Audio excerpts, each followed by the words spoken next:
Hello, hello, Pisces Collective. Ako po si James from James Tarot PH. Ito po ang inyong bonus reading para po sa inyong March, pera and career. Okay? So ngayon, alamin natin kung ano po naghihintay sa inyong kaperahan at trabaho. Okay? So let's begin. Inhale and exhale. Holy Spirit, Spirit Guides, ibigay po natin sa mga mahal kong Pisces ang mensaheng dapat nilang malaman para sa buwan na ito. In your overall energy, meron po kayong wow, Nine of Cups. Alam mo na Pisces, kapag lumalabas to sa reading ko, kailangan mo na mag-wish ngayon. So go on, pumikit ka na, mag-wish ka na. Malaking indikasyon to that a major wish will be granted. Congrats po. In the area of what you need to focus on, the Four of Cups. In the area of what you need, meron kang the Seven of Wands. In the area of what's affecting your current energy, the Ten of Swords. Beautiful, beautiful. In the area of your near future, meron po kayong the Six of Swords. Wow, ang ganda nito. Itong palang tatlong to, okay na ako, solve na ako. Huwag na kaya nating ituloy. Okay na, maganda na. In your challenge, meron kang the Judgment card. Sa fortune, meron po kayong the Hanged Man. Lovely. In your divine messages, meron po kayong the Knight of Cups. At ang outcome nyo po for the month, ito po yun. Mamaya sabay-sabay natin siyang bubuksan sa dulo ng ating reading. But first, mga mahal kong Pisces, happy birthday muna sa mga nag-celebrate pa sa mga petsa na ito. Kung kayo ay watching this before March 20 or hanggang March 20, season mo pa yan. So, happy birthday. Hope you have a very wonderful celebration. Thank you rin po ha sa mga hindi nag-i-skip ng ads, sa mga like and comment ninyo. Salamat po. Yan po ay supportan nyo sa akin every time po na meron tayong libreng reading para po sa inyo. So keep on liking, keep on commenting, and thank you ha for not skipping the ads. So, in the background of your reading, meron kang the Emperor card. Sabi dito, Pisces, maging matalino ka daw at matapang. Ano yan, magkasama yan, maging matalino at matapang patungo sa mga bagay na gusto mong ma-accomplish this time. Kapag may dumating, kapag merong oportunidad, tatayo ka lang ba dyan at hihintayin mo or palalagpasin mo siya? Syempre hindi, grab agad. Kunin mo yung chance dahil ito yung pagkakataon para makabangon, para matupad ang pangarap, para makaabante. Talaga namang this is really all about you. Braving yourself and making a stand na parang akin to, ilalaban ko to, gora. Okay? Kayang-kaya mo yan. In your core energy, meron kang the Nine of Cups. Ngayon pa lang, kinocongratulate na kita. Kung ano yung wish mo ngayon, nako, talaga namang may katuparan yan. Uupo ka dito at nanamnamin mo yung makukuha mong biyaya mula sa yung wish. Kung ano yung sincere wish na yan, it will be granted for you. Tamang-tama, season mo pa rin ito, no? So, pabor sa'yo yung kapalaran, pabor sa'yo yung gusto mong mangyari. Now, talaga namang malinaw na yung alignment mo sa mga bagay na para sa'yo talaga. Example, before, merong kumakatok sa'yo na pagkakataon or meron kang parang gustong subukan, pero dati parang walang nangyayari, no? Parang ayaw mo pang gawin or wala ka pang lakas ng loob dati. Pero ngayon talagang parang gigil ka na eh. Ano ka na eh, nabubuo na yung kumpiyansa mo na ilaban ito eh. Example, yung wish mo, makapunta sa abroad. Dati nahihiya ka or tinatamad ka or wala kang ganang mag-apply sa mga agency. Pero ngayon, parang lakas na loob mo na, sige, apply na ako. Sige, gawin ko na. Sige, simulan ko na. And here you are, getting closer to your wish. Kaya congrats po. Ang katapangan mo ang magpapabilis ng wish na ito. Okay? Congrats. Clarify natin. The Nine of Cups being clarified by the Page of Wands. Yes, talagang papasok yung isang maganda, exciting na oportunidad na magpapalapit sa'yo sa wish mo. Okay? Kaya anong dapat gawin ngayon ni Pisces? Laksan ng loob, tibayan ng loob, huwag matakot, huwag umatras, huwag unahin na mag-isip ng nega, di ba? Sabi dito, kung kaya mong isipin yung nega, dapat kaya mo ring isipin yung positibo. Kaya relax ka lang, gawin mo lang yung makakaya mo dahil itong opportunity na ito ang susi para maabot yung dream. Okay? Relax ka lang dyan, kayang-kaya mo yan.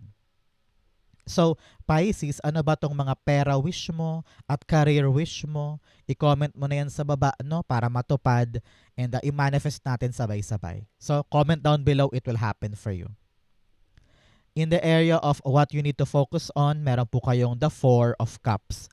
Sabi dito, Pisces, panahon na para yakapin mo yung bagong darating ha.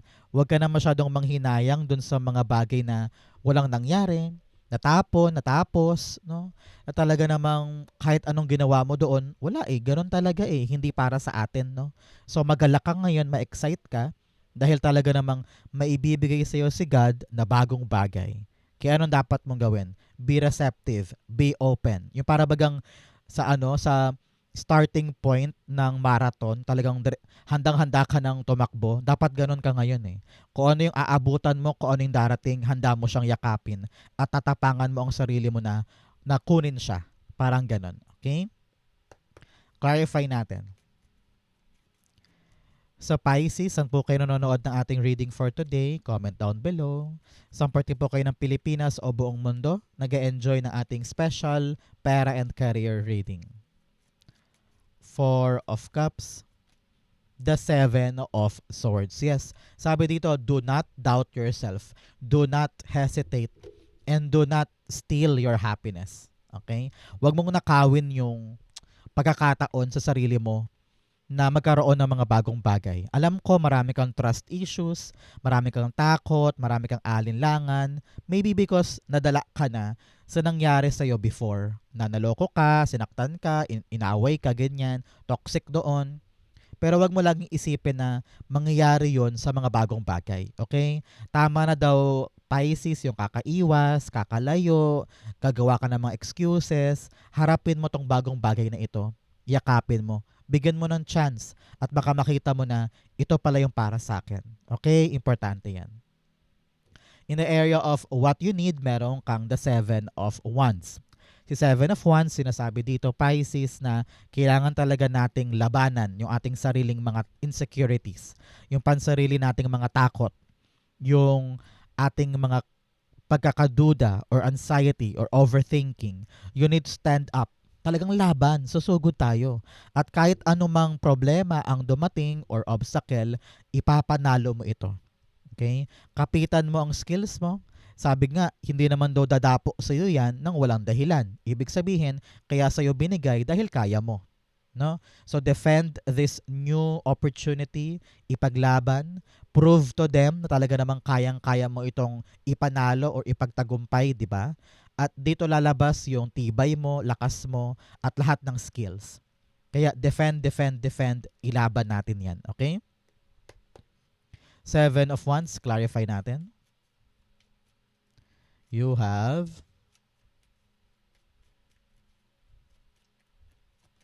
the Knight of Swords. Yes, sabi dito, kailangan talaga natin ng energy, passion, walang sasayangin na oras, walang paglaylay ng energy. Kapag dumating, grab agad, defend agad, parang ganyan. Knight of Swords, sinasabi dito na merong mabilis na resulta or merong mabilis na balita na darating sa'yo at ang kinakailangan mo umaksyon agad. Parang ganon. Parang there's no time to prepare, there's no time to magmuni-muni, parang ganyan. So pag may dumating na chance at pagkakataon, parang kailangan daw agad talagang kumilos na. Ipakita mo na you can work under pressure and you want to start now. Parang ganon. No? So make sure na ikaw ay handa kahit sa isip mo parang hindi pa. Kailangan nating ipakita na ready tayo para hindi masayang yung chance. Okay? In the area of what's affecting your current energy, meron kang the Ten of Swords. Naramdaman mo na sa buong buhay mo kung ano yung pakiramdam ng pagkadapa o pagkatalo. Many of you nawala ng pera, nawala ng career, hindi mo alam kung saan ka pupunta, hindi mo alam yung direksyon mo, trabaho ka ng trabaho pero parang feeling mo walang nangyayari, parang nakatali ka or nakakulong ka na sa isang paulit-ulit na sistema na iniisip mo, makakabangon pa ba ako dito? Makakaahon pa ba ako dito? Ang sagot, yes. Dahil may darating na maganda at bagong balita, bagong pagkakataon para sa'yo para makaalis ka na sa estadong pagkadurog na yan o pagkababa na yan. Sabi dito, kung naghahangad ka ng paglaki ng sweldo, makabayad sa utang, makabili ng bahay, or makaahon, simpleng makaahon sa buhay, may darating na chance for you. Okay? At itong chance na to, ang magli-link, talaga namang magko-connect doon sa yung dream, sa yung wish. Kaya ngayon ha, maging bukas palad ka talaga para makita mo na, ay sige, kunin ko to kasi pag kinuha ko to, itutulay niya ako sa pangarap ko. Ay sige, tanggapin ko yung maliit na work na yan kasi pag nakaipon ako dyan, naku, mabibili ko na yung gusto ko. So, kapag may dumarating ng mga pagkakataon, isipin mo kung paano nito itutuloy ka sa iyong dinasal or sa iyong wish. Okay? Time na to for you na bumangon at magkaroon ng bagong pag-asa. Okay? Ten of Swords. The Knight of Wands. Yes. Alam mo, ilang nights na to? 1, 2, and 3. Nakatatlong nights ka na. Sinasabihan ka talaga na may movement, may pag-andar, may pag-abante. And also talagang may darating na magandang balita sa'yo this time. Kaya ma-excite ka na, Pisces. Okay? So, Knight of Wands, talaga namang gaganahan ka bigla. Sige, kunin ko yan, ilaban ko yan, akin yan, push tayo. Tapos sobrang gigil mo, sobrang excited ka. Kasi ito na yung chance eh. Ito na yung pagkakataon para makabawi sa buhay. So congrats ha. Sabi dito, i-enjoy mo lang yung journey. Maging experimental ka lang. I-discover mo kung ano yung mga dapat i-discover. And then, from then on, unti-unti ka nang makakaramdam ng pag-angat or pagbabago. No? Kaya wag matakot mag-try. Wag matakot sumubok. Kasi yan yung armas mo para makalaya ka sa hirap na yan. Okay? In your near future, meron kang the Six of Swords. Sabi dito, Pisces, na in the near future, ang tabayanan mo, 6 days, 6 weeks, or 6 months, ibang-iba na yung buhay mo kumpara ngayon. Okay? Ibang-iba na yan. Kung nanggaling ka sa gulo ngayon or pagtanggap pa lang sa mga bagong bagay, pabangon ka pa lang, di ba? Pero heto ka, umaabante na yung buhay mo. Ibang-iba na kumpara dati. Much better na yung kaperahan, yung career mo solid na, safe na, tahimik na, smooth sailing ang ginagawa. Talagang nagawa mong iangat ang sarili mo at makalayo sa hikahos or problematic life. Here you are, ready now to really charge forward sa mga pagbabago. Many of you para magka-travel, lilipat ng ibang kumpanya, lilipat ng ibang bahay, or lilipat ng ibang bansa. O kaya, yung iba sa inyo, bibitawan na yung mga hindi nakakatulong before or hindi nakakabuti sa buhay mo. Kaya ngayon makakaramdam ka na ng payapa, hindi ka na takot, hindi ka na aligaga kung bukas kaya may pagkain ako. Sa isang buwan kaya makabayad ako ng bills. Ngayon very secured ka na. Ramdam ko dito yung katahimikan and katiwasayan ng buhay mo. Congrats po. Six of Swords. The Four of Swords. Yes, makakapag-relax ka na. Four of Swords all about you having this peaceful, secured life. Talaga namang wala nang pangamba, walang takot, walang aligaga. Ano ka na eh, parang solid na eh, okay na eh, kampante na kumbaga. Sabi ko nga, yung wish mo, ayun, binigay. Talaga namang answered prayer ito. At magbibigay sa'yo to ng katiwasayan, kapanatagan, at talaga namang matututunan mo ng maging relaxed and to just trust God para sa kanyang plano. Congrats po. Claim mo to para sa'yo to. In your challenge, meron kang avoidance and defensive. Yes, parehong cards. Nagsasabi ng iisang bagay lang. No? Masyado ka daw defensive, marami kang excuse, marami kang pag-iwas. Imbes na harapin yung bagong bagay, imbes na yakapin, ang dami mong dinadahilan na magpapaantala nito. Okay? Tapusin ang pagiging defensive, i-accept na yung dapat i-accept para mag-grow ka na. And tama na yung pag-iwas, harapin na para magkaroon talaga ng totoong progress. Kaya nga sa background mo, 'di ba, emperor ka dapat. Ibig sabihin, palabasin mo daw yung tapang mo, palabasin mo yung sigasig mo na i-accomplish yung isang task or isang bagay. Hindi pwede ang duwag ngayon, Pisces, laban, laban, laban. Okay? In your challenge, meron kang judgment card. Sabi dito, isuko mo kay God lahat ng takot mo. Kaya ka walang sinisimulan, kaya parang paandap-andap kasi nga takot ka pa. Or wala kang tiwala kasi iniisip mo lagi na baka mag-fail, baka madurog, baka masaktan, baka mauwi sa wala. Kung talagang may tiwala ka sa Diyos, you will just tell yourself, okay, sige na nga, gagawin ko na to. Bahala na si God. Bahala na si Batman. Ganyan. So, surrender all of your fear. Surrender all of your inhibitions.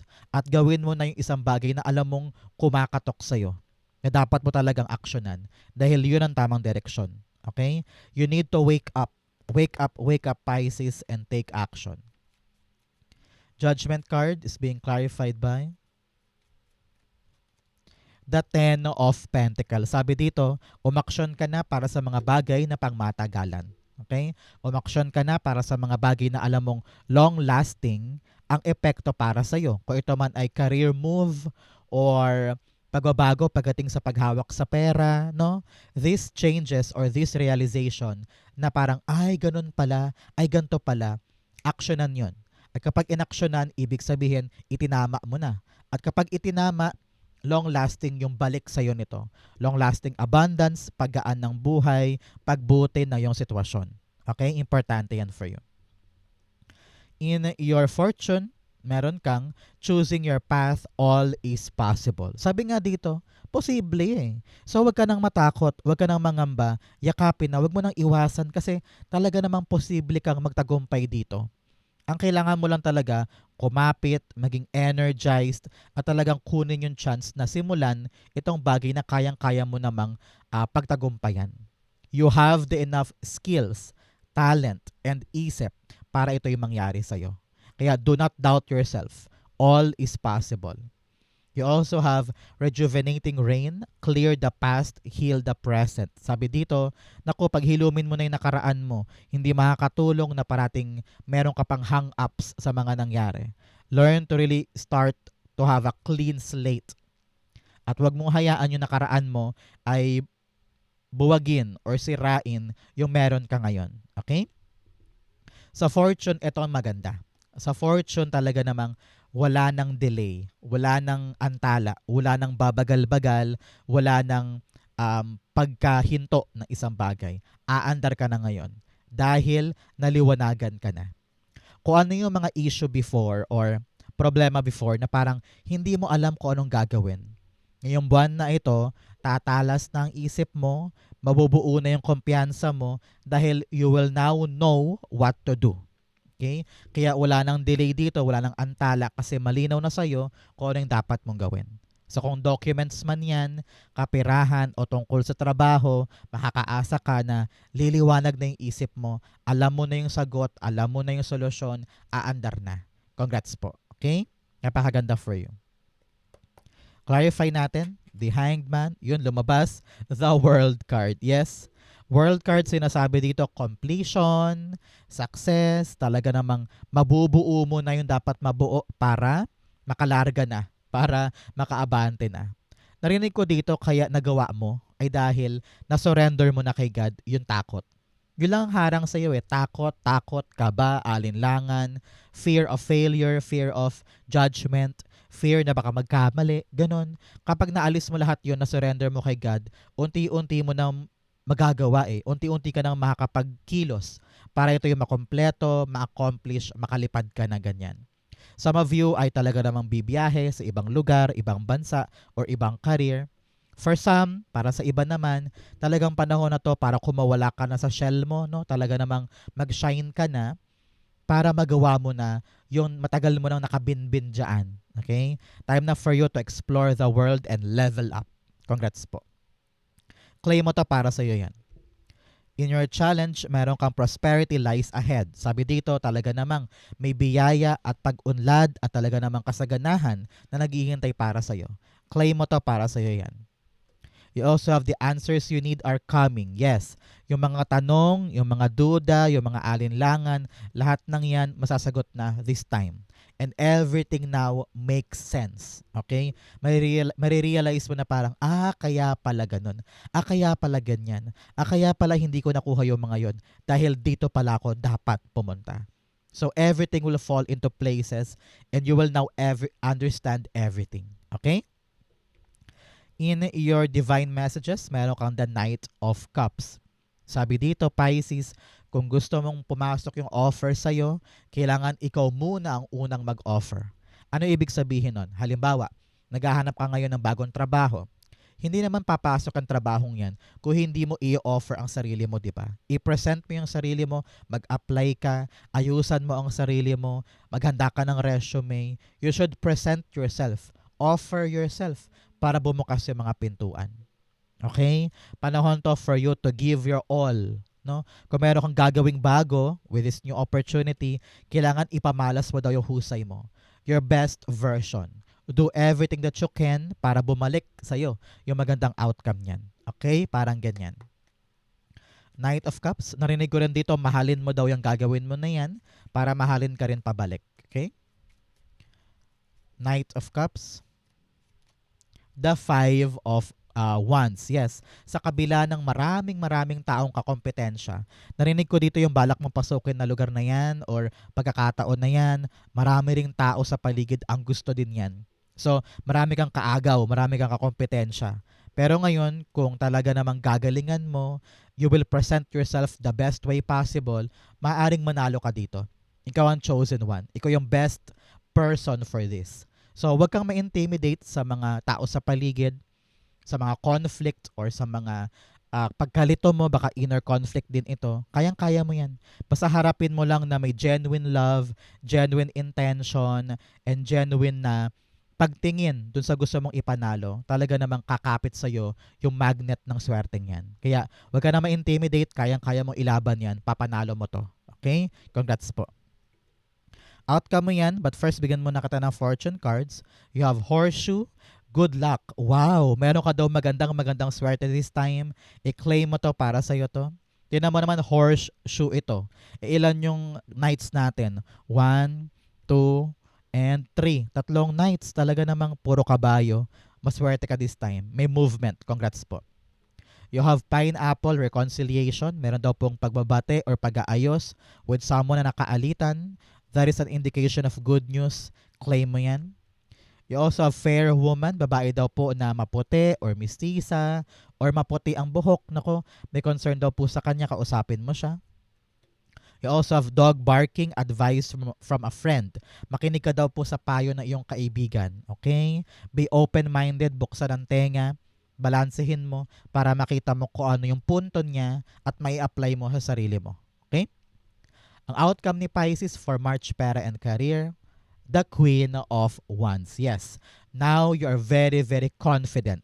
Dahil napatunayan mo na kaya mo, niyakap mo tong oportunidad and na-realize mo na, ay, I'm doing better. Ay, parang gamay ko to, kayang-kaya ko to. And that will boost your confidence. Lalakas ang loob, may tiwala sa sarili, nabuwag mo na yung mga negativity at ngayon positive thinker ka na. Nakita ko dito na ready ka na to go out, to shine yourself, no? To humarap sa iba't ibang tao, aksyonan yung pangarap mo. You are now a go-getter, achiever, palaban, at hindi mo na iisipin pa yung sasabihin ng ibang tao. Now, wala nang makakapigil sa'yo. Paangat ka na talaga and you are now embracing your true potential. Congrats po. Okay? Queen of Wands, clarify natin. Ako, ang dami tumilapon. Queen of Wands, being clarified by, you have the Ace of Wands. Yes, merong bagong simula, maaring bagong idea yan, or bagong plano, or bagong buhay talaga, no?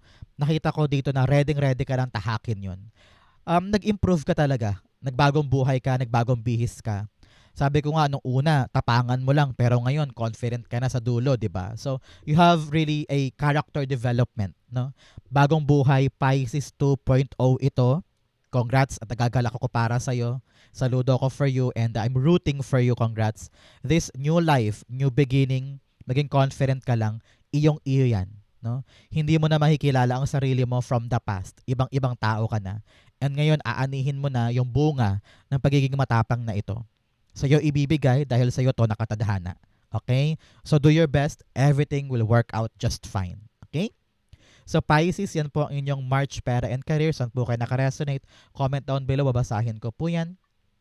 Bigyan kita ngayon ng March pera and career ritual. So ngayon pumikit ka na, patuloy mong i-wish yung dasal mo. Okay, let's start.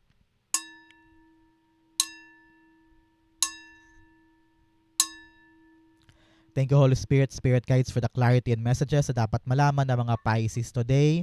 Good luck po and congrats. Thank you po for watching hanggang dulo. I love you. Happy birthday, Pisces. This has been James for James Tarot PH. God bless everybody.